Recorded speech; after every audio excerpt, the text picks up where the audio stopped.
1930. Tari kecak diambil dari kata cak cak cak yang diucapkan oleh penari yang mengelilingi penari lain. Maka dari itu, tarian ini dinamakan tari kecak. Tarian ini terinspirasi dari ritual Sanghyang dan bagian-bagian dari cerita Ramayana. Ritual Sanghyang sendiri merupakan tarian tradisional yang penarinya melakukan komunikasi dengan Tuhan atau roh para leluhur dalam kondisi tidak sadar. Maksud dari para penari yaitu menyampaikan harapan dan doa kepada masyarakat. Para penari yang duduk melingkar mengenai kain kotak-kotak seperti papan catur yang melingkar di pinggangnya. Selain itu, terdapat penari lain yang memerankan tokoh Ramayana seperti Rama, Sinta, Rahwana, Hanuman, dan tokoh lainnya. Tari kecak pada awalnya dipentaskan di Desa Bona, Gianyar. Lalu desa-desa lain di Bali mulai mengembangkannya hingga tersebar ke seluruh Bali dan mulai ditampilkan pada acara-acara besar, adat istiadat, upacara adat, dan menjadi destinasi wisata. Tari kecak mempunyai ciri khas yaitu harmonisasi suara dan gerakan dari puluhan penari yang ditampilkan tanpa adanya seorang yang memberikan komando. Padahal mengharmonisasikan suara dan gerak dari sekian puluh orang dan menciptakan tarian bernuansa magis tentu tidak mudah. Keunikan tari kecak dijelaskan dalam buku Seni Budaya dan Keterampilan oleh Sri Murtono. Tari kecak mempunyai keunikan seperti berikut. Yang pertama adalah gerakan tari yang monoton dari awal sampai akhir dan tidak adanya variasi.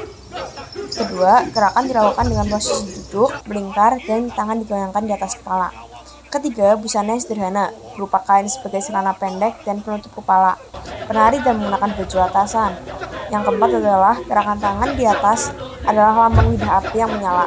Lalu yang terakhir, tarian diiringi bunyi dari mulut para penari, yakni cak cak cak yang diucapkan dengan tegas dan berulang.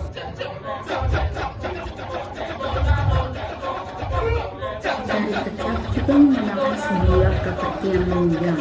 Berikut beberapa properti yang digunakan dalam tari kecak. Yang pertama, bara api.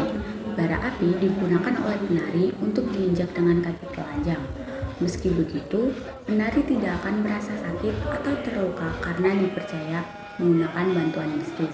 Yang kedua, bunga kamboja. Masyarakat Bali percaya bahwa bunga kamboja merupakan alat untuk menjalin hubungan dengan alam. Yang ketiga, gelang kerincing. Gelang kerincing digunakan di pergelangan kaki pria yang menjadi Ramayana untuk menghasilkan bunyi yang cukup keras untuk mengiringi musik. Yang keempat, selendang hitam putih. Pengiring tari kecak umumnya menggunakan selendang bermotif kotak-kotak berwarna hitam putih seperti papan catur. Kain tersebut memiliki makna konsep wabineda yang identik dengan hitam putih. Yang kelima, topeng. Topeng digunakan oleh penari utama yang berperan sebagai Hanuman, Sugriwa, dan Rahwana. Yang keempat, tempat sesaji. Sesaji dipercaya mampu menolak kesialan dan mendatangkan keberuntungan. Dan kini ia pun dihukum Sang Garuda.